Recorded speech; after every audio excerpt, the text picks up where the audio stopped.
جھکنے کا مطلب کمزوری نہیں ہوتا، معافی کا مطلب قصوروار نہیں ہوتا، خاموشی کا مطلب لا علمی نہیں ہوتا، اور ادب کا مطلب ڈر نہیں ہوتا۔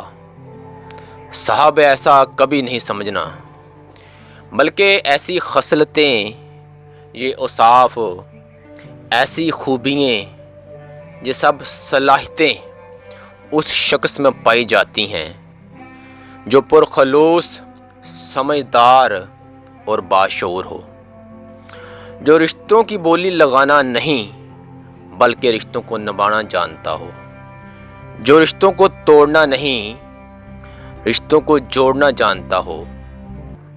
لیکن کم ظرف معاشرہ اسی کو کمزور، خوفزدہ، جھوٹا، قصوروار اور گناہگار سمجھ کر اس کو مجرم ٹھہرا دیتا ہے۔ کہتے ہیں اگر جھکنے سے رشتے بچتے ہیں تو جھک جانا چاہیے۔ دوسرا فقرہ قابل غور ہے، بڑی کسی نے بات کہی ہے کہ جھکنے سے رشتے بچتے ہیں تو جھک جانا چاہیے، لیکن اگر ہر بار تمہیں ہی جھکنا پڑے پھر رک جانا چاہیے، کیونکہ بار بار جھکنا لوگوں کی نظروں میں قصوروار ٹھہرا دیتا ہے۔